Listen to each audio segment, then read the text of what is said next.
Hi there, esteemed audience, and welcome to another episode of Middle Grade Ninja. I'm your host, Rob Kent, and as you know, I'm the author of Banneker Bones and the Giant Robot Bees, which is available as an audiobook, as a paperback, but the ebook, esteemed reader, the ebook is free to download whenever you're watching or listening, wherever fine ebooks are sold. Once you get that free copy of Banneker Bones and the Giant Robot Bees, come back with cash money for Banneker Bones and the Alligator People and Banneker Bones and the Cyborg Conspiracy. Under the super secret pen name Robert Kent, I've written some novels for older readers, such as my young adult novel, All Together Now, A Zombie Story. For more information on those novels, and more importantly, for interviews with thousands of literary agents, editors, authors, all the world's best people, go to middlegradeninja.com. I couldn't be more excited this morning. We have the great fortune to be joined by literary agent Rachel Orr. Rachel, how are you? Good, thanks. Thanks so much for having me, Rob. I am thrilled that you've made time for us because I've got all kinds of questions for you. And I know we're hopefully going to do a deep dive on picture books and all kinds of great stuff. But I know that, I have a rule that I do not summarize anybody else's background because you're right here. Why would I make you sit here and suffer through me getting everything about you wrong when you can just tell us? So please give esteemed audience an overview of your background and we'll get started. Sure. Yes. So I started actually started in the marketing department of William Morrow back when that company existed in 1998. I had an interview for William Morrow Marketing and an interview for Harper Collins editorial. Really wanted the Harper job, but I got the William Morrow Marketing. I didn't know what marketing was, but I thought I can't be bad. It's in children's books. So I took that job. And then within 8 months, I had slid over to editorial and we were bought out by Harper Collins. So it was great. I was given an office with a window and a door, which is more than I had in my railroad apartment. And so, I just kept it and worked there under Barbara Lilicki, working on a wide range of projects, but primarily picture books, some middle grade fiction as well, and a lot of nonfiction. And I stayed there till 2007. And then became an agent for Prospect Agency, working with Emily Sylvan Kim. And Prospect, Emily is the owner of the agency, and then there's myself, and there's Charlotte Winger, who also works on picture books, and Anne Rose, who works on primarily middle grade YA and adult books. And I've been there ever since, really loving what I do and loving the opportunity to work with both authors and illustrators, developing projects ranging from board books through YA and a few select adult projects as well. So as we record that, that's 15 years, which in publishing time is easily 30, 45. Right, exactly. That's the way the market moves, right? So you must love it. Yeah, for sure. Well, I've got all kinds of questions for you. Esteemed audience loves a good origin story, and I know I've read elsewhere that you were a big reader as a child. In fact, if your parents told you to stop reading and go outside, you just take your book with you. Is that right? Exactly. Yes. I always loved reading. I loved writing stories. I had those big yellow legal pads, and I would just write lots of chapter ones. I didn't get really much past chapter one, but I would be that kid reading in the car. Luckily, I never got car sick, but I would have my book, and then as we would pass a street light, I would try to catch the light on my book and just read as much as possible. Definitely. Kids today with their fancy electronic tablets with books on them, or I know how good they got it. Right. I would have. Oh, that would have been so probably really good for my eyes too. I would imagine, at least slightly better than trying to squint in the dark and read, but I was born in the wrong era. I don't know, or maybe the right era. I'm glad I got, there's a lot of great stuff with just being able to, the easy access, right? Being able to get virtually any book you want immediately on ebooks or audiobooks, but not the same thrill as going to the bookstore, going to Walden Books and getting your, the latest Christopher Pike paperback rack edition. That's all good stuff. Well, do you remember what were some of your favorite books from childhood? Oh, let's see. Well, much to my much to my daughter's chagrin, my favorite book is probably Lois Lowry's A Summer to Die, which is super morbid. I think it was her first book, published in around 77 or so. But it was that era, which is still very popular today in middle grade, of the, someone has to die in the book. And so in this case, it was the older sister. And I don't know. I have a younger sister, so maybe I related to it, but really love that book, and can definitely recite passages of that. But I'll spare you all from doing that today. I also really loved Shel Silverstein's Where the Sidewalk Ends, which I found out, and this will definitely date me, but I found out was published actually on my exact birthday. Like, that was the release date for it. So it was meant to be that I was going into children's books. So yeah, those were some. It's funny because I work on a lot of picture books, but I don't remember reading a lot of good classic picture books as a kid. I feel like I read a lot of the golden books, and I learned to read pretty early when I was about 4, and so I feel like I read those because my mom thought I had just memorized all the books that I owned, which I guess could be possible. And then I guess one day in the car, I said to her, "Oh, what does this mean, Body by Fisher?" And she said, "Well, where did you get that?" I said, "Oh, it says it right here." So then she thought, "Oh, maybe I didn't just have all those books memorized." So she got me a book that I hadn't seen yet, and I read the whole thing. So I guess I could read, but I pretty much went straight from those little golden books, I don't know, then into like Little House on the Prairie. So there's a lot of those classic picture books I don't feel like I read a lot of, but I can tell you one. Well, I can tell you actually one that I absolutely hated, which was Sylvester and the Magic Pebble, which is it's a classic, right? It won the Caldecott. It's terrifying. His parents sit on him when he's a rock. But I really like, and I haven't found anyone else who has actually heard of this book, but The Paper Party by Don Freeman. Do you know that one? He did Corduroy, which is what he's more known for. But The Paper Party was brilliant. To me, at least, it was about this kid who loved. Now, saying this, if I read this submission, there's no way I would take on this project. But it was brilliant as a 5-year-old or whatever. But this boy is watching the show The Dinky Donks, this clown show on TV, and then he's sent to the basement, to this like cinder block basement, and he's in his purple bathrobe and has a bad haircut, and he's sent there while his parents are having a party. He's watching the Dinky Donks, and then this clown pops out of the TV and extends a pink ladder down and invites him to join the show. And I just thought that was amazing. And looking back, you're like, why does he even need a ladder? Like, the TV is not very far off the ground, but it's just the whole portal aspect. And I thought it was amazing. So there you go. I think I would be so thrilled to climb into a television with most of my favorite characters from childhood, but if it's a clown, maybe a little bit hesitant. I think the clown was made of paper. Everything in the set and the characters were made of paper. So maybe it wasn't that harmful. I don't know. Oh, okay. Yeah, that would be a little bit. I mean, worst case scenario, you just give a little good tear and it's over. Right. Exactly. So you're filling out, you said legal pads, but you can't get past chapter 1. Do you still write? Do you have aspirations to write, or are you? No. Well, I think part of the problem, I know my dad is always after me to write a middle grade novel, and I'm like, it's really hard. Like, now I know, right? I know how hard it is. And I think a lot of editors and agents are like this, in that they would just start editing themselves right from the start. And so it's hard to get very far. Yeah, I went to school for writing. I went to Kenyon College, and I found that a lot of people, when they enter publishing, they want to be writers, right? So I know this has been debated lately, but it's a good, relatively 9-to-5 job if you're interested in writing. It's kind of a natural place to go. But I found that once you get into publishing, either you stuck with publishing and didn't end up writing, or you ended up writing and got out of publishing.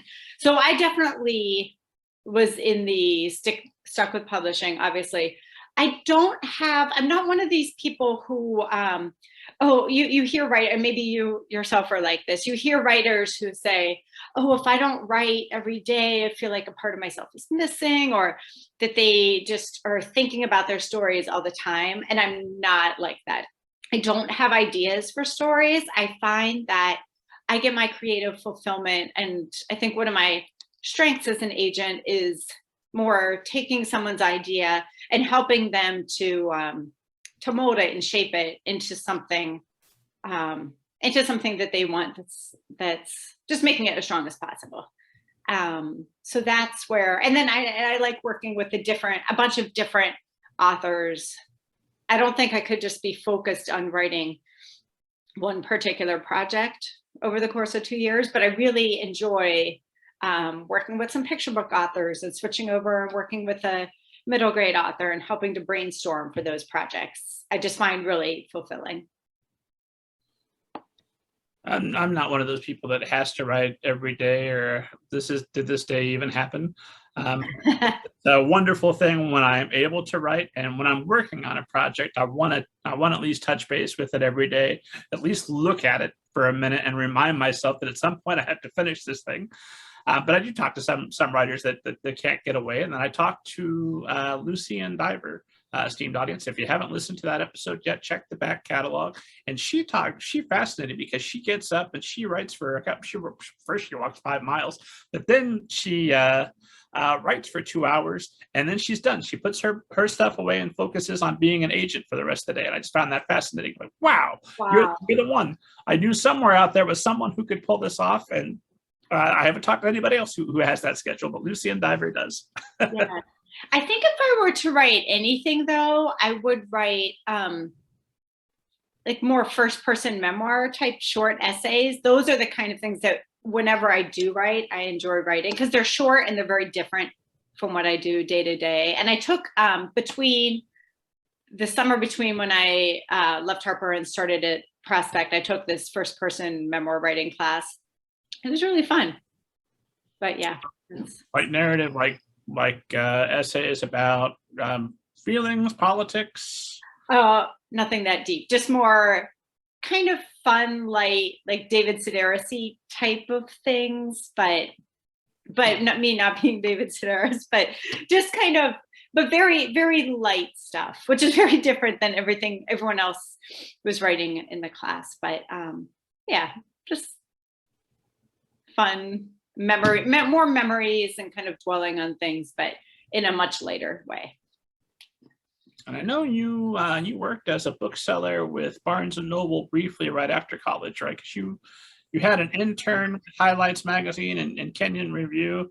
So at what point do you decide I'm definitely moving toward publishing? Was that always the plan before you go to school, or when do you figure that out? Yeah, no, definitely. Ever since I realized that was a thing you could do, I had kind of wanted to be a teacher. Yeah, my mom was a teacher, and so I thought, oh, I'll go into teaching, and I love kids. And then when I realized pretty much in high school that the publishing existed and this was a thing you could do, then I knew that was what I wanted to do. So one of my college friends, actually, she always remarks how, like, my first day freshman year, I was like, I want to go into children's book publishing. And so yeah, I was just really lucky in that regard that I knew exactly what I wanted to do. So. And you knew it was going to be children's books. You didn't flirt with any other genre? No. I think that's one thing I learned at Kenyon too. So like I said, I studied creative writing. The focus there was more on short stories. I mean, probably because that's more manageable to finish in a semester. And I really learned that I was terrible at writing short stories. That was my big takeaway.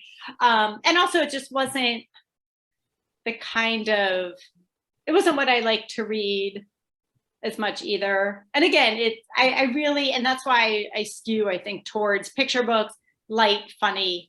Those are just more my cup of tea than something super weighty and dark and serious. So yeah, I never toyed around with adult publishing. I definitely never once I was already in children's book publishing, I took a copy editing class at NYU. It was one of the further education classes. Presumably Harper paid for it, which is why I was able to do it. And so, but in the class, the copy editing class, you had to try a wide range of assignments. It wasn't just children's books. And I remember I had an assignment, I had to copy edit a cookbook, a recipe.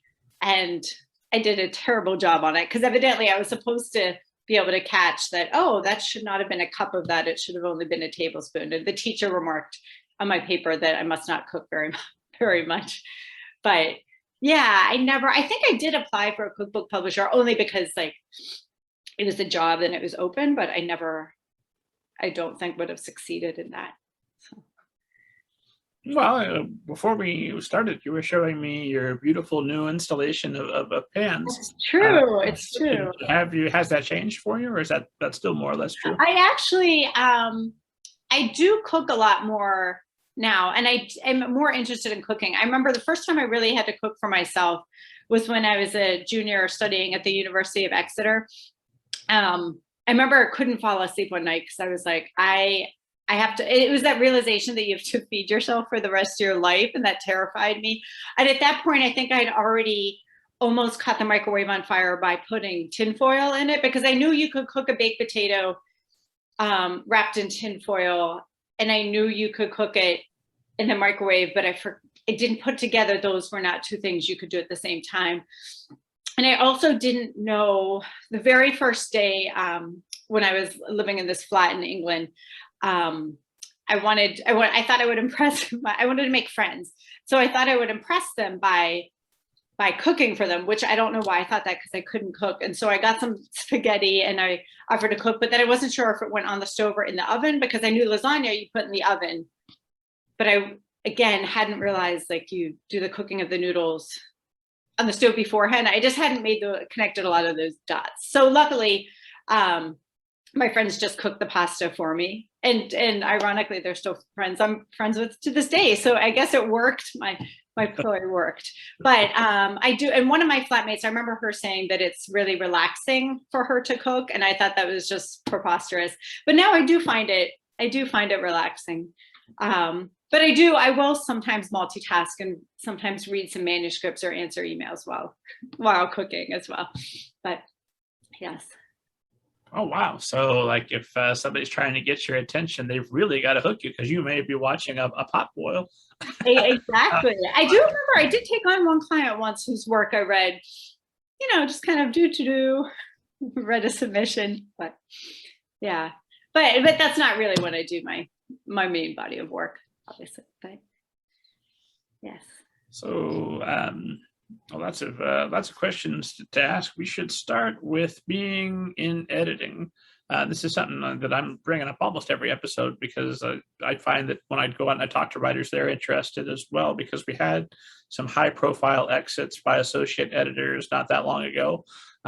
They blew up on social media and let everybody know, hey, this is what happened to us. We weren't paid enough. We were overworked, and publishing is not viable for us.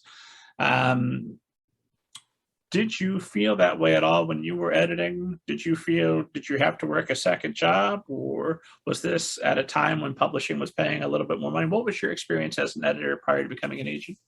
I mean, I don't imagine they were paying much more money then, but also like that was all I knew. It was my first job out of college. All my friends were in publishing, also making no money. And so, yeah, I guess I didn't really think about it. And I do remember once we went out with some friends who were in finance and they paid for us, and that was very exciting. But in general, you just made, not that this is the same way to live, but this is just how I lived. You would make the choice, oh, should I go out for drinks after work, or should I take public transportation today? Right? You kind of make a choice like, oh, I can just walk from the PATH station to my office on 55th, and then I can save that $2 or whatever and get a taco after work. So I don't know, it just kind of was, I had a cheap studio apartment that I ended up sharing then.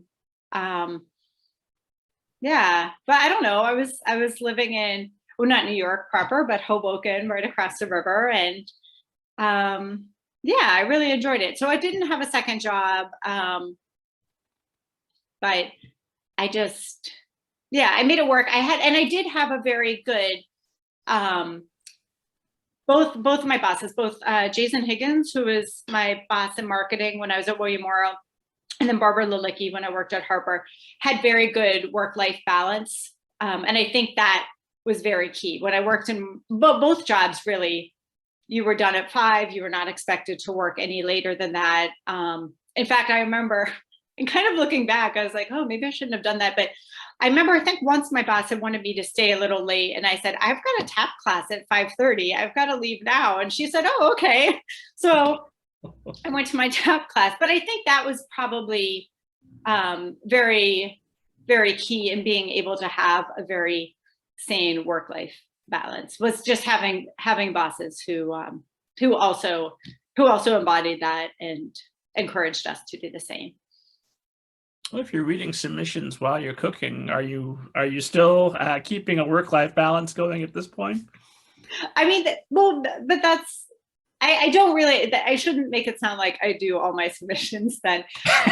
That's the only time you read submissions is while cooking. No, but that's, I like to, right? If I'm reading something while I'm cooking, it's because, it's, oh, this writer has just sent a revision and I'm curious to see what she did. I rarely have work that I'm like, oh, I need to get this done, unless it's a contract negotiation. Then I'm like, ugh. But yeah, generally I'm just genuinely curious, and I want to see, I want to read, and I want to see what it is, what changes they've made, etc. And really, anytime I would get frustrated with publishing and think, oh, I shouldn't do this anymore, then I would think, well, what am I going to do in the evenings instead? Well, I would read, which is what I'm doing in the evenings now anyway. So I don't know. But I personally haven't had the frustration feeling in a long time. So yeah. One more question about money, and then maybe we'll start talking picture books. But you become an agent in 2007, and I've had enough agents on this show assure me that for most agencies, not all, but for most, you're looking at somewhere between 3 to 5 to maybe more years before you're actually making a living as an agent. And then they had to, work side jobs or do something else while they were getting going. Was that your experience? I definitely did not make much money when I started. I'm lucky to have a husband who's got the full-time job with the benefits. So I started in 2007 and got pregnant shortly afterwards. So basically, my son was born in 2008, my daughter was born in 2010, and I had very rough pregnancies. So I could not read while cooking, could not read, could not cook, could not do much of anything. And so I wasn't getting a ton of work done in those first 5 years anyway, just because of life. But the amazing thing is they grow up, as children do. And I was actually very inspired by, I don't remember who the author was now, but it was one speaker that we had at the Rutgers conference, which I'm on the council for. And she said she actually got more done when her kids were young because she couldn't do things like go out for lunch with her friends or take a phone call from her mom or whatever. She would definitely set boundaries and say, okay, the kids are napping now. I need to get as much done as I can between 2 and 4 or what have you. And you would just really focus. And I found that to be really, really encouraging, because I do think when the kids were young, when I put them down for their nap, I had to focus. There were no time for any other distractions or anything. And even now, they're 13 and 11.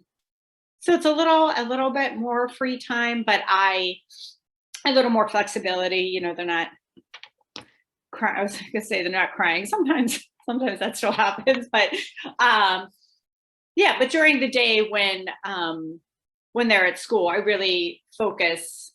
I focus from 9 to 3, pretty much 8 to 3 now on my work, and it's nice to have clear-cut boundaries. And I find that if I have a set block of time, I can get more done than if I just had this endless amount of time then I might find more time for distractions, etc. But Isn't it funny how that works? If I have only 2 hours, then by God, if those 2 hours will be incredible. Whereas if you give me all day, I'll get about 2 hours worth of work done. right, exactly. So that was just very encouraging advice for me to hear as an agent with young children. And yeah, you can definitely make it work. So at this point, now established agent, been at it for a while. The kids are still crying a little bit, but mostly independent. I've been around enough sobbing teenagers to know that it never ends. There's always something. But a little bit more independent, giving you time to work.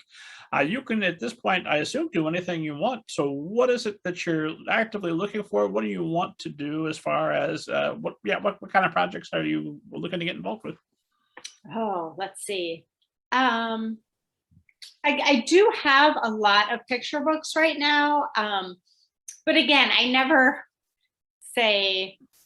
really say I'm closed for submissions because I never know what's going to come my way. So I do like a lot of humorous, voice-driven, rhythmic verse rhyming picture books. So I'd like to see some middle grade, even some YA, nothing super dark, but something along the lines of I love American Royals. Is that by Catherine McGee, which is basically kind of a revisionist history. If George Washington, when offered the chance to be King of America, had said yes, and so that America has a royalty, or Jenny Han to All the Boys I've Loved Before, something light along those lines, or contemporary realistic middle grade along the lines of Kathy Carr, who I represent, who wrote 365 Days to Alaska for Abrams. I find to have a balance of picture books in middle grade, just because there's only so many picture book editors to submit to. And so I don't like to overwhelm. I know editors are very overwhelmed already with picture book submissions now, with submissions in general. So kind of balancing that. I'm sometimes looking for new illustrators to take on too, especially to diversify our roster a bit more. Graphic novels. It's funny because I don't read a lot of graphic novels myself, but I've just been really interested in publishing in general, and in kind of the rise of graphic novels. Obviously, graphic novels have been around for a long time, but when I was at Harper, I feel like it was an era where everyone wanted to publish graphic novels, but no one really kind of knew how to do it. Right around like when Baby Mouse came out, everyone was kind of getting on that bandwagon. And now there's so many publishers that have devoted graphic novel imprints. So that's exciting to see. My kids really love graphic novels. So even though I don't read a lot of them myself, I really do appreciate them, and just the range of projects that I've seen coming in. So so those are, I guess, some things I'm looking for. So kind of more of the same of what I've been doing. Well, for graphic novelist, when you accept a writer who wants to write and get paired up with one of your illustrators for a graphic novel, or do you want somebody that does both the writing and the illustrating? I would prefer somebody who does both the writing and the illustrating. But having said that, I do have some writers who have scripts that I'm trying to pair up with illustrators.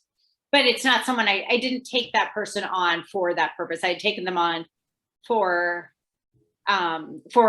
picture books, really, and then they decided to go into graphic novels as well. And that often happens where I'll take a client on in one genre, and then they'll say, hey, I want to try this too, which I find really exciting.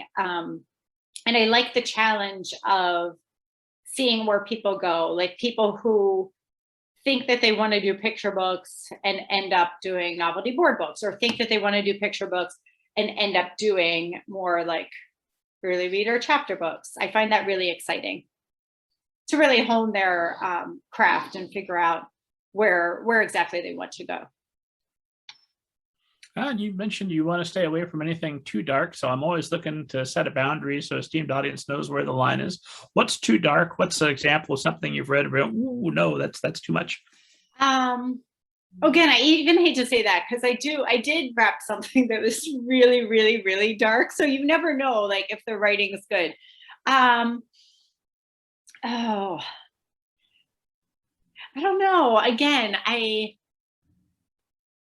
Well, now it sounds like maybe we could get away with just about anything if we happen to grab you in the right mood. yeah, I mean, some are just too. I remember reading one novelist's work, and I told her, I'm like, I really love your writing, but I'm just too scared to go any further. But especially edgy, anything that's super edgy. I don't know. And I think the thing is, there's so many people out there who do dark and edgy that I just don't feel the need to compete with that. It's not like they're not going to find a home, right? So yeah, but I don't know where, because I never, again, I don't want to say, oh, I wouldn't like that for sure, because I don't know. It depends on the writing. Well, I think that's probably a fair answer. I mean, theoretically, we could probably grab you with an erotic thriller if the writing was just perfect, right? Yeah, probably not. Yeah. Well, there's the line. I guess we've established it. How many clients are you representing at the as of this recording? Oh, around 50 maybe, but it's really, it's not that I have 50 who are actively working on things now, or some are, that, because I'm always worried to say a number because that makes me sound like I don't have time for any of my clients. But I kind of like to think of it as kind of like, I don't know, some dominoes or a little wind up toy, and I get one going in the right direction, and then I start the next one's going, and then I look back over and this one needs another little help, and so I get that one going as well. So not everyone is, although I will have, there are times definitely when everyone has decided to send me their manuscripts all at once, my clients, and then I've got a lot of work to do. But yeah, again, having a nice balance of some novelists who are kind of going away to write their novels and then coming back, versus picture book people who have a more steady stream of books that they're working on, versus illustrators. I do encourage all of my illustrators to write as well. One of my clients said that I forced her to write. I did not force her to write. I may have strongly encouraged her to write, but I also then sold some of her books, so I don't think that's a bad thing necessarily. But I definitely have illustrators who are, in addition to writing their stuff, illustrating other people's work. So then that's a different kind of work that I'm doing for them. Gotcha. So 50-ish clients as of this recording. How actively are you still seeking clients? How many more how many is it likely that you might sign over a given year?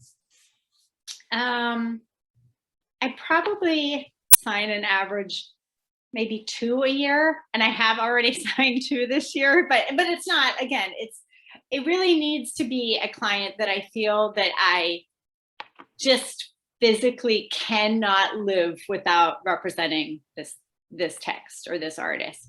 So for example, somebody I signed in January, I had actually read their book like last spring, and I just kept thinking about it and yeah, going back and reading it. And when I would go back and read it, I felt the same way about it as I read it the first time. So those kind of projects that I just feel like I cannot live without are the ones that I would have to sign. So does that happen pretty frequently, where you send somebody a very polite rejection, like, I wish I could take this, and then you keep thinking about it, like, did you find anybody? I hope you didn't find anybody. I won it after all. Well, no, I usually don't reject them then. I just sit on it. Or if they follow up with me, I might say, oh, I'm thinking about it still. There were 2 clients that I took on from the Julie Headland's 12 by 12 picture book challenge that I had read I think I read manuscripts for her in like maybe March 2019, maybe before that. And there were two that had stuck out to me. And I think I'd asked for more work, and I just kind of thought about them. And again, I just kept thinking about them. And so then March 2020, it's the start of the pandemic, and I felt like I needed to shake things up a bit. And I had a little bit more time to take on some new people, because a lot of people were not writing then. And also we were at my parents' house, and I feel like I had tons of free time because my mom, who was a teacher, would help my kids with the school, and she's retired now. And then in the evening, they would go to my sister's house. So I was actually able to do like more during the pandemic. So I call these two my COVID clients, because I just really, you need something, a little spark of joy or whatever during the pandemic. So because I kept thinking about their work, I wrote to them. I'm like, can you send me more? This one particular poet, Susie Levinson, I said, okay, can you, send me more? And then she sent me this manuscript called Pantaloons, Poems About Animals and Pants. And I was like, boom, done. I have to, I have to sign her up. And especially there's different litmus tests kind of I have for myself, right? Like if I can't stop talking about the project to other people, and I can't stop reading it aloud to my family, like that's a good sign. So so I took on Susie as a client, and so I ended up selling the Poems About Animals and Pants book to Cameron Books, which is coming out 2 years, maybe, something around then. Yes. And then the other client, Tasha Hilderman, I also signed her up and then sold another book, not that book, but a different book that she sent me down the line. So does it often happen that you're reading passages of books or submissions out loud to your family, but then it's still a pass? Yeah, occasionally, but I feel like usually if I'm super passionate about something, and I mean, sometimes I read stuff aloud to them and they're like, like that's not very good, but often they will like it. And they do get involved with helping me with projects. Sometimes they'll give me advice, solicited or not. And like the one example I like to give, I don't know if you've heard this before, but Mike Ciccatello, who's one of my author illustrators, he had a book about he had this picture book dummy, and I made the mistake of printing it out and putting it on the kitchen table. And then of course, one by one, my family looks at it and they're like, what? Like, what's going on with this story? So we actually had over dinner this family discussion about what could happen with this story. And I passed along the feedback to Mike, and he totally went with it. And we ended up selling the book, and it's Beach Toys versus School Supplies. And there's a scene in the book where the school supplies build, the whole idea is they're having this sandcastle building contest.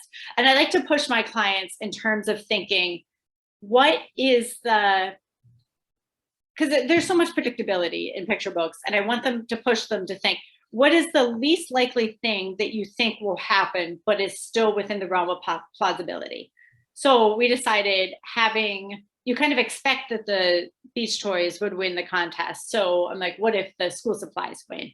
So the school supplies build, and I was trying to encourage Mike to make it some like Taj Mahal type building, something really fancy. And my daughter just looks at me, she's like, what should be a school? I'm like,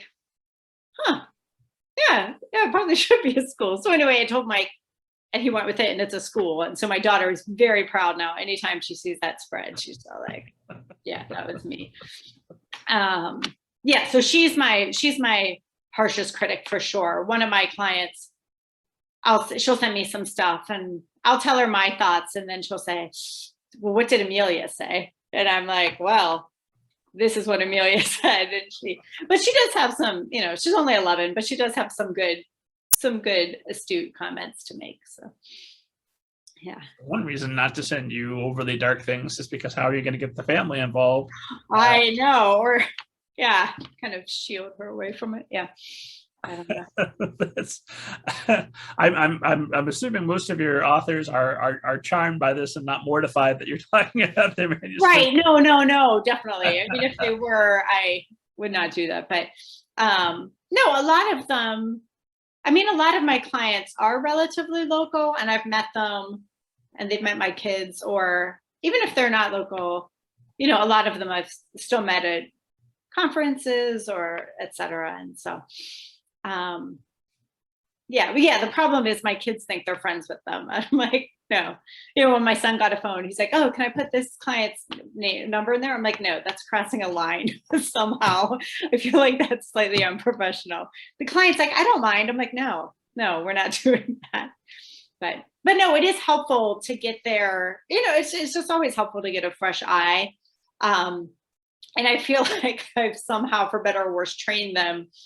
Like my daughter even loves going through picture books and thinking about pagination and things like this that most kids probably don't sit around thinking about. But yeah, so it's helpful. You know, I might think something's funny, but I'm like, is this really funny? And so it's helpful to have a slightly willing audience to bounce ideas off of. And my husband, he had studied illustration at Syracuse in college, so he's helpful for if I have questions about some of my illustrators, because I feel that I have a decent picture book background, you know, especially working with Barbara Lilicki, who worked with some amazing people at Harper. But I don't have an art background per se. I cannot draw to save my life. I do not understand perspective. In fact, we've been playing this game recently, Telestrations, where you draw a picture on this whiteboard and you pass it to the next person.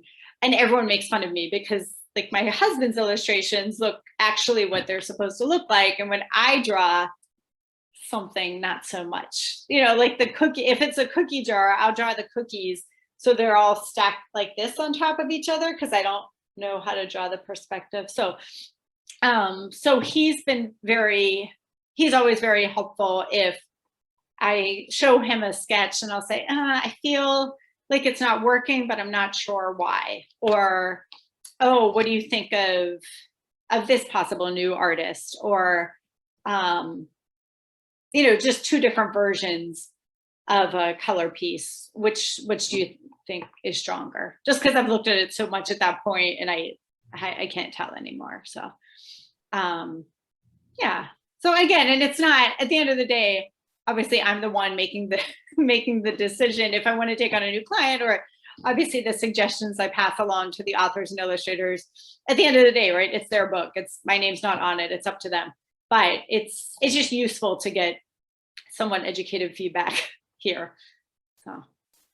Well, I know you said elsewhere that you're looking for clients that you can create some sort of personal connection with. And so when I see that, I always wonder, like, what's the line between trying to be open to making a personal connection with an agent and coming off as really creepy and not at all business professional? And then I assume that also plays into how you evaluate somebody as a potential client. Is, hey, at some point you may get feedback from my child. Are you somebody, if you call the house, are you somebody that I would be comfortable with saying hello to whatever child answers the phone? So what was the question exactly? The question is just how if you're looking at an author as somebody you want to make a personal connection with, how can an author go about making themselves personal connectionable? That's a phrase I'm going to invent for this. I think just completely being themselves, unless the version of themselves is completely crazy, then maybe not being themselves. But I think just being natural and knowing, like, I'm just a person, right? Like, yes, I'm a literary agent who happens to know editors and can get your book published, but like really at the end of the day, like I'm just a person like they are. And I love people I can connect with and just be able to chat naturally without feeling forced. I think like a lot of times at conferences, people, sometimes writers will try too hard or won't try at all, but just people who are just kind of acting naturally and can just have a normal, natural conversation are great. And I shouldn't also stress too much. There are, I mean, one thing I really love about this business is everyone, I act, all of my relationships with my clients are different. So it's not like, oh, I have to have this super close, personal, warm, fuzzy relationship with every client. If they are someone who doesn't want that, then that's fine too. Like, and I love knowing, everybody communicates differently, for example, right? So I have some people who are big phone chatters and some people who will text, and some people who will email first thing in the morning, and some people who email first, like late into the night. And so I just find that really interesting, actually. And when potential clients will ask me how I work, I said, well, I will work however you work. That's, that I find is most important and just most productive as well. Yeah. So in general, I really enjoy people. I find them fascinating. And so that's one thing I really enjoy about this line of work. There's one thing I've thought to myself that I would probably never want to be is a literary agent at a writers conference. Almost anywhere else in the world, you're just a person, I assume. But if you go to a writers conference and all the writers know you, know the editors, I feel like that's suddenly you're the only human in a zombie movie. Like, oh no. Does that make you? I mean, do you feel like a sense of almost like a celebrity when you go to a conference like that? How do you navigate? Kind of, maybe like a D-level celebrity, like nothing too high, but and it depends on the audience too, right? It's obviously easier if I'm not the only one, but if there's several, usually at a conference you'll have a few other editors and agents there. But recently I did my first in-person event in Dallas in April, beginning of April. And it was an agent day and I was the only agent there. But again, it was fine. Everyone was super normal. And yeah, I don't know. I find most interesting about Writers Conference is that I am a total extrovert. Like, I definitely draw energy from other people. And usually at writers' conferences, like 95% of them are introverts. So it's a very interesting dynamic. I remember somebody saying to me once, after I had just done like 10 critiques or pitches, they said, oh, you must be exhausted. I'm like, oh, not really. And I'm thinking you might be exhausted, but I don't know. I know some editors and agents, they say after a conference, they need to just totally shut down and decompress. But I find myself, I get more motivated by that. So, but I say that also, I am an extrovert for sure, but I also work by myself all day long. And so maybe that enables me to then be able to be very up and energetic when I'm with people at conferences. Sure, your introvertness is all stored up. You've got plenty. I don't know. Have you ever had, and I should emphasize, writers are the best people on earth, especially the ones listening or watching this show. But have you had the experience of somebody pitching you in a bathroom or trying to corner you while you're trying to eat? I mean, I feel like the bathroom thing, everyone's been super warned about that. So in the bathroom, you can pretty much just go to the bathroom and that's fine. Well, yeah, of course, while you're trying to eat, people are telling you stuff, but also that's why I'm there, right? So I don't know, that's just part of the job. And again, I'm happy to listen to their pitches and, so yeah, I guess I don't get annoyed by it because I feel like that's why I'm there. It's sometimes if they're going on for too long and there's somebody else who is also there, it's important just to read the room and be aware that other people will want to talk to different editors and agents as well.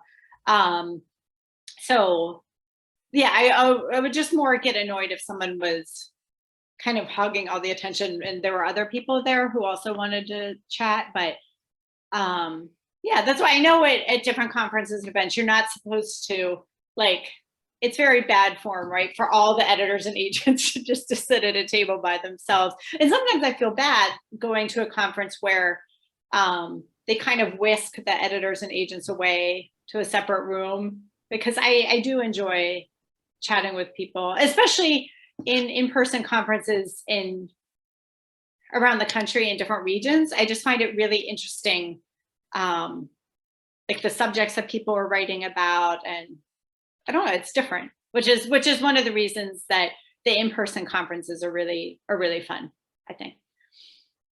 Gotcha. So I think I must be projecting a little bit of my introvertness onto you, and I think I've correctly sussed out that I am not a good literary agent candidate, whereas you are. But I'm sure there's a lot of introverted literary agents who are amazing at their jobs, that maybe they just don't like that aspect as much as I do. But yeah. And it is an important public service announcement that if you're that writer that's talking on at length and hogging up the space, don't do that, because that's not going to impress you. It's annoying. It's annoying the person they're trying to impress, and you're annoying your fellow authors. Don't do it. Yeah. So let's talk a little bit about prospect literary agent. I always want to give people the opportunity to, of all the literary agencies that are out there, the esteemed audience could be choosing, why is prospect agency the best? Which is, isn't it? No. I mean, no, and again, it's something that agents always try to stress to people too. There's no one right agency. There's no one right agent. You know, someone could have a great experience with an agency and somebody else could not. What I really love about Prospect is that it's a smaller agency. There's still a few different agents there, so we can bounce ideas off of each other. But also there's a real sense of community there. And so recently we've had our third client retreat at Highlights Foundation. We actually had our first one during the pandemic, but it was in the fall and it was beautiful weekend. So we were able to do everything masked and outside, which was great. And then we had a slightly larger retreat in the following fall, and then we just had one in the spring. So these are times where you have a chance to meet one-on-one with your agent. You also have a chance to meet in small groups. Sometimes we'll group people according to the genre they're working on or different interests. And then there will be large group discussions to talk about the industry. So I know that the clients really appreciate that. And again, just that sense of community, because so many people are working in, they're working alone. And so to be able to have that, that opportunity to connect with people who are working on projects somewhat similar or very different to them. And we try to do that. We used to also do a soiree in the spring where we would invite editors and art directors. We used to have it in Brooklyn. Now we have it in Manhattan, and everyone would come together. And it was a great way just to network and be able to place faces with names, and everyone to see the artwork that our illustrators have done. So that's been something that we really made it a priority, to find opportunities for clients to connect with one another, and also for them to connect with industry professionals. And we also try to really make an effort on the illustration side to do promos. We used to do holiday calendar and some postcard mailings when everyone was in the office. Now that editors and art directors are working from home, we do a monthly promo where every artist is given a prompt, and then they can create a piece of artwork about the prompt, and then we send that out as an email blast. So that's something that's a benefit for illustrators. And yeah, I think just the fact that we are somewhat small, and I know a lot, we do have a lot of clients, but for example, at the retreats, I was able to meet some of Charlotte's clients, one of Emily's clients, and it really has that family appeal, and that we work on a broad range of things. So if one of my clients wanted to work on some adult projects, I can go to Emily and Anne and say, hey, I have this adult project. You guys work on adult books. Who are some people I can send this to? And then likewise, the other way around, if Emily has anyone who's writing a picture book, she can send it to me, give my feedback, see who might be a good fit. So I like the fact that there are only a few of us, but we cover a range of genres and can bounce ideas off of each other. Gotcha. So you're networking with each other. The clients are networking with each other. Are you inviting outside editors or anybody to come in and meet everybody? Or is it more about getting to know the prospect family? At the retreats, it's just getting to know the prospect family. But at the soirees, those are when we would invite the editors and art directors in so that they would have a chance to, yeah, and also, right, just to see that they're real people as well. Which is important. And usually after we would have the soirees, we would have at least a few good sales right after that. Just getting people excited about them. And it's important as well for editors and agents to be able to make connections. And again, we have had people fly in for the soiree, so it's not only beneficial for people who are in the New York, New Jersey area. We try to provide those opportunities. Like that's an example of an opportunity where even if you live in Minnesota or North Carolina, you can come to the soiree and be able to meet people there. So, and then also in terms of location, Emily and I are both based in New Jersey, but Anne is in Texas and Charlotte is in the Boston area. So it's been nice as well. Even before the pandemic, we were already working remotely, and I find that it's nice to have people just in different areas who also have different connections in their regions too. Regular esteemed audience members know that this is something I'm passionate about, is decentralizing publishing, because I figure the further they get away from NYC, the more opportunity there is for a diversity in every sense of the word of people to work in publishing because of the lower cost of living and just folks that have a completely different experience that haven't lived in NYC. So yeah, are there things you find that you absolutely have to be there in New York City to be able to accomplish, or are you able to be as effective as a literary agent in New Jersey or Texas or someplace else?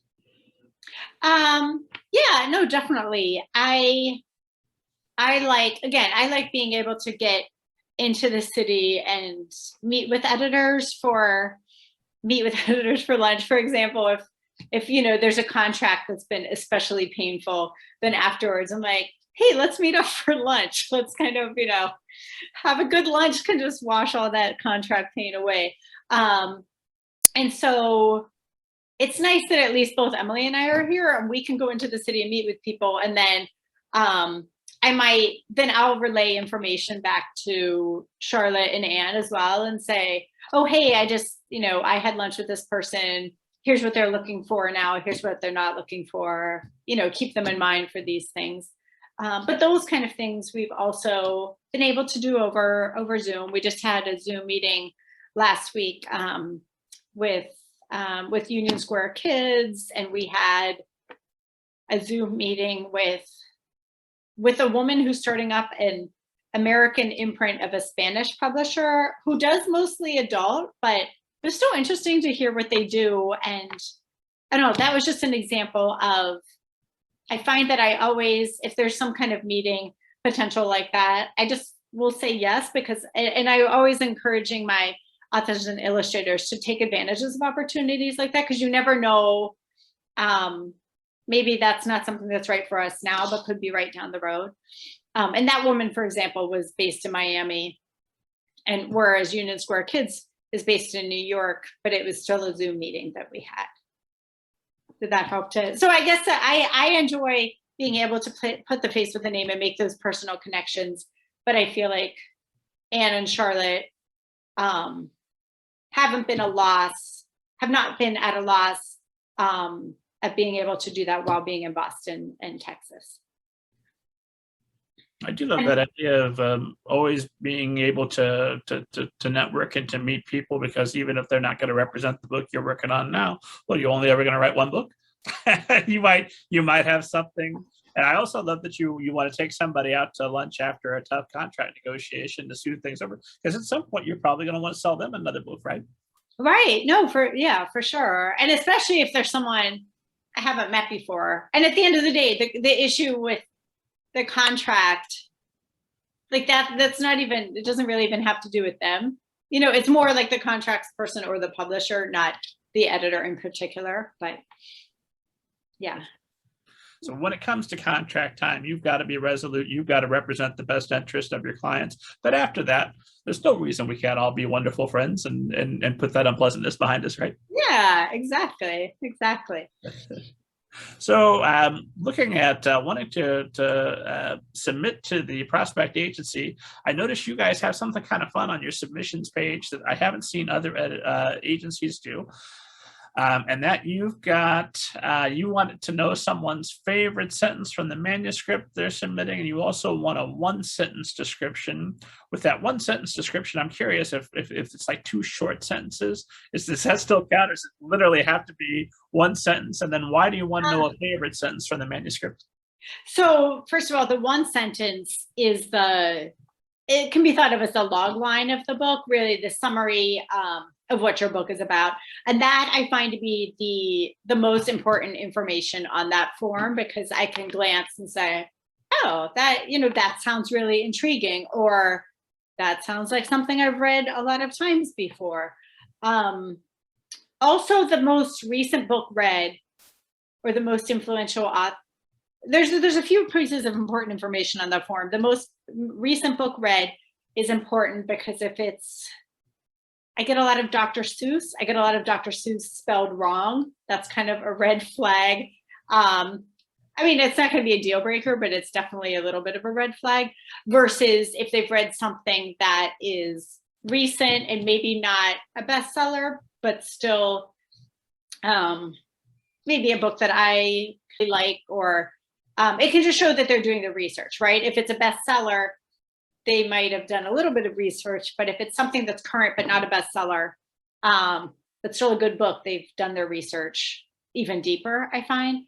The favorite sentence from their own book, again, if it's a great sentence, then you get a tiny glimpse of the voice, right? A very, very tiny glimpse, but at least it's something, and it shows you what they really like about their work. So I think that's important. And then I think there's also a line about where they've heard about us.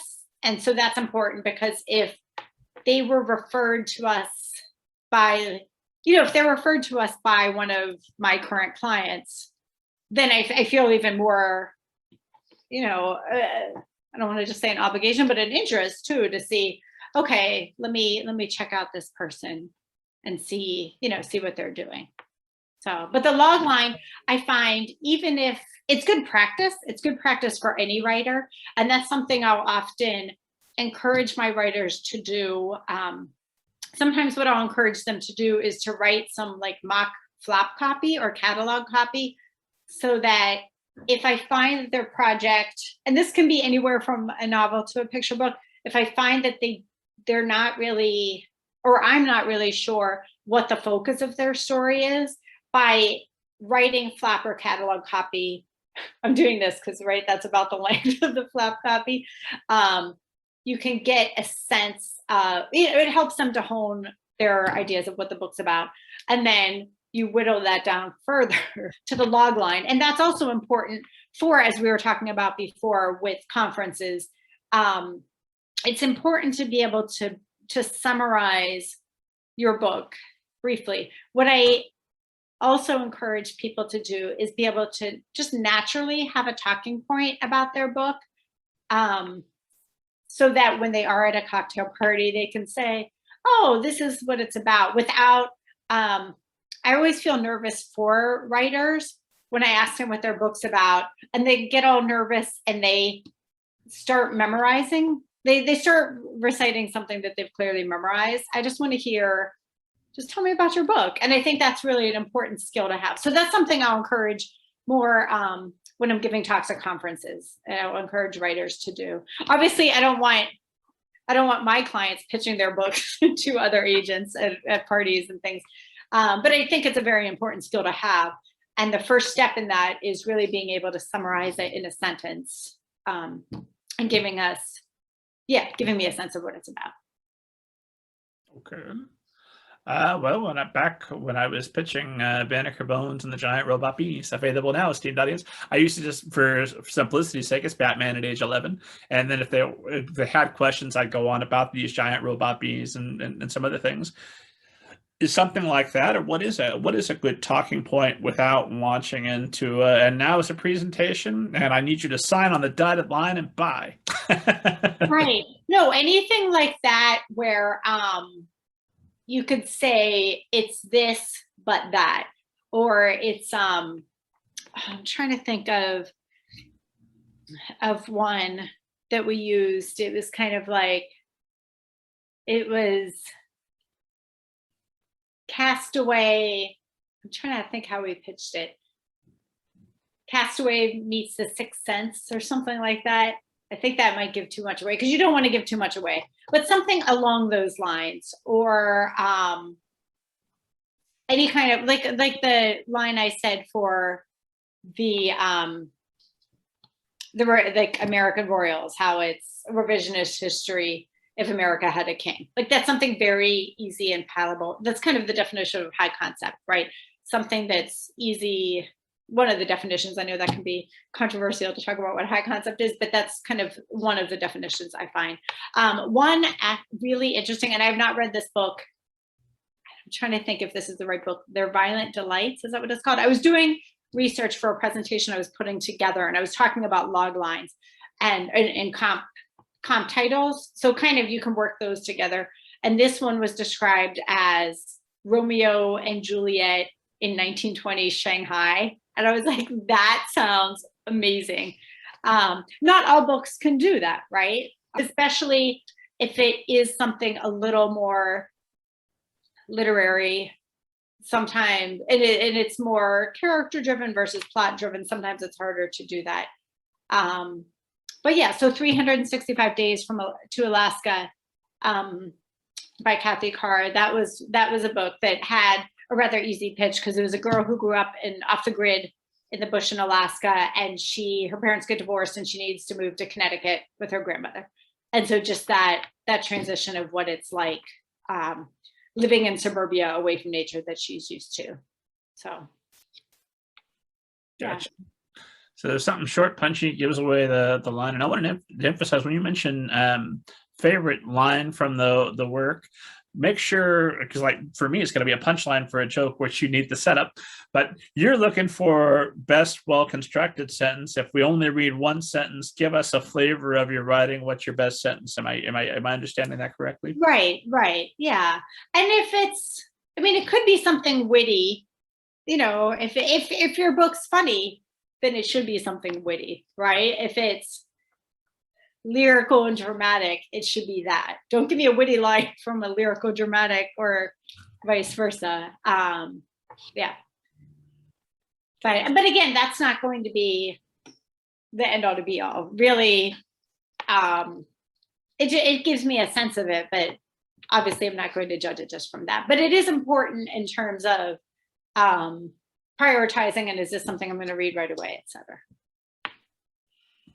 And then you want to know which writer has most influenced them. Would it be smarter there to pick something that would maybe be a direct comparable author for the project you've written? Or if, hey, here's my beautiful here's my beautiful child's book. My most influential author is Stephen King or Anne Rice or whatever. Yeah, it should probably be related to what you're doing. Sometimes people will pick a few, or the most recent book read. Sometimes people will say both, like a picture book they read, and it's not like, if you're a picture book writer, you're only reading picture books. So that's actually good to see, I would think. Well, the nice thing about hosting a podcast is 9 times out of 10, if you want to know what the most recent thing I read is, I don't know who was my most recent guest, their book. Yeah, exactly. Saves time. And then you ask about previously published books. So if an author comes to you and they've had a book that didn't do so hot, bad sales, or that was self-published and it did fine, their mother loved it, but it didn't catch the market by storm. Is that something that's a concern? How can an author overcome that? Um, I don't generally look at sales numbers at all. I will, if someone says, and it kind of depends on how many were published, what, if they've had 2 or 3 self-published versus, or if they've had like 60, or even like 60. Sometimes a lot of writers will have a lot of educational books that they've published for an educational publisher or something. So they might have a lot of those. Sometimes I will look on when they've had books published. If it's been like 20 years ago, I might be a little more hesitant, but it really depends on that manuscript. I just don't feel personally I'm very good at like reviving an author's career, but if it's something that they could say, oh, I published this so many years ago, but I'm really looking to break into the market now with this different book, or I'm still writing picture books, but this is something really new that I've inspired by the current market and would love to go in this direction. Something like that. So it really depends on the manuscript. But if someone's had books that were published, a few books published like 20 years ago, the manuscript that I'm reading shouldn't feel of that ilk. It should still feel new and current. Gotcha. Did that help at all? I would probably downplay. I mean, you can't, not to lie, but definitely say, like, if you've had books published, but maybe not to play that up as much. If that helps. I don't know. Yeah, it says so it's a little bit of a situational type of thing. So no two authors are going to be in the exact same boat. Although I'm curious, 20 years ago, is that just because that gives you some idea you didn't write anything for 20 years, or what is it about the 20 years that would give you pause?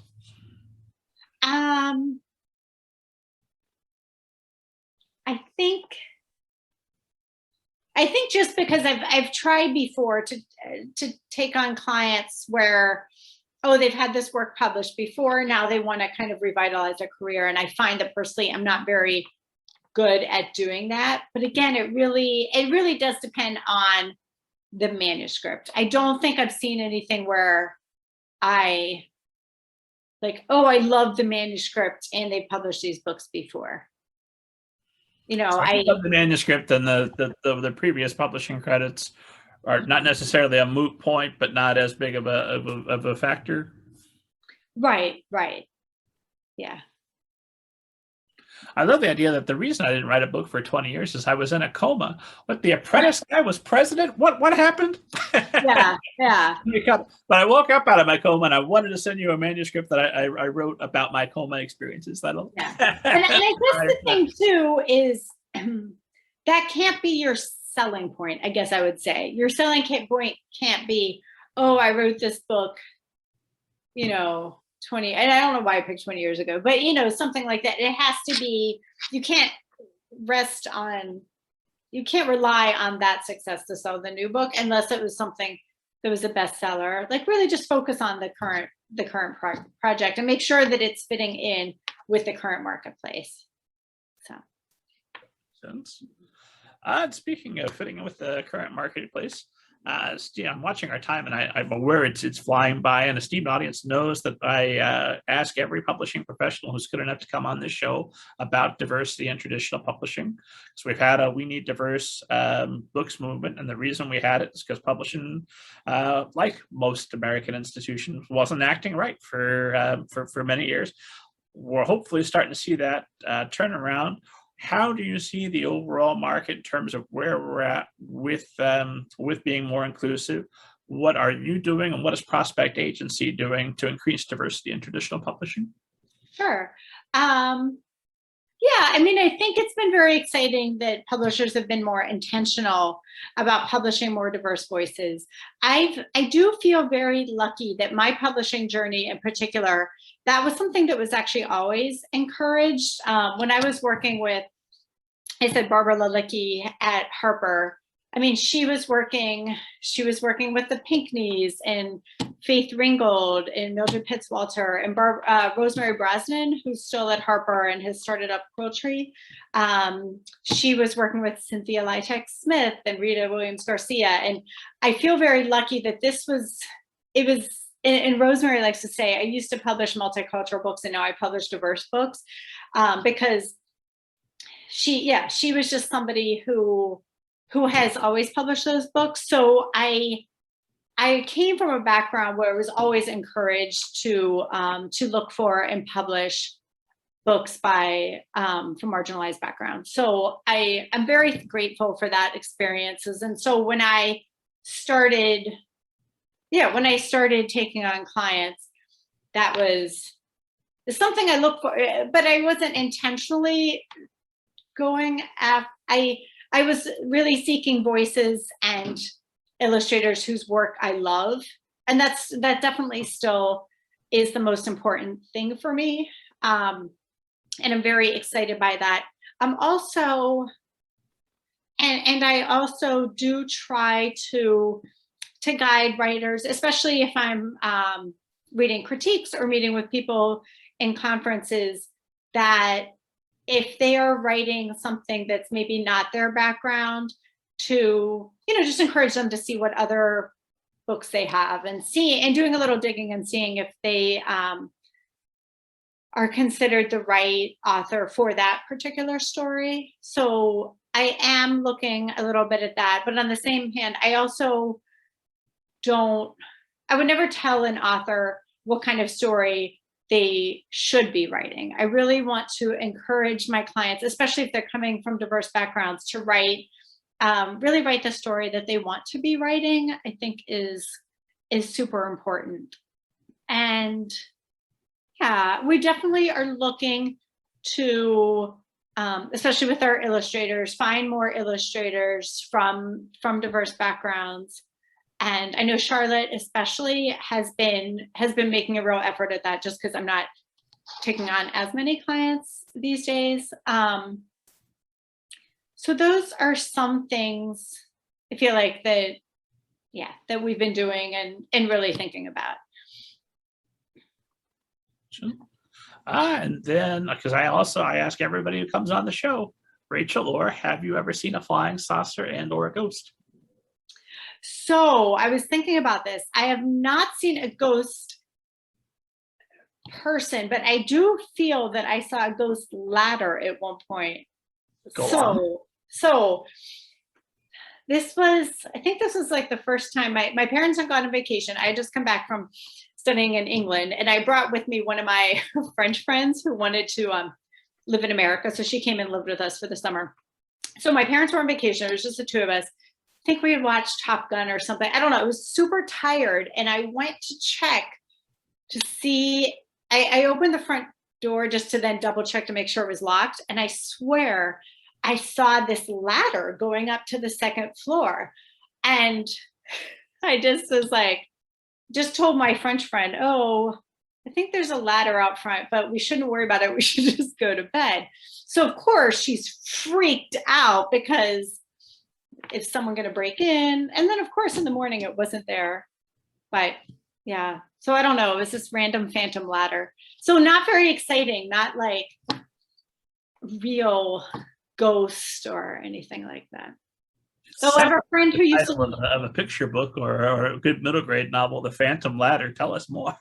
Wow, right? I mean, I could see it. I think I was just super tired and just like, yeah.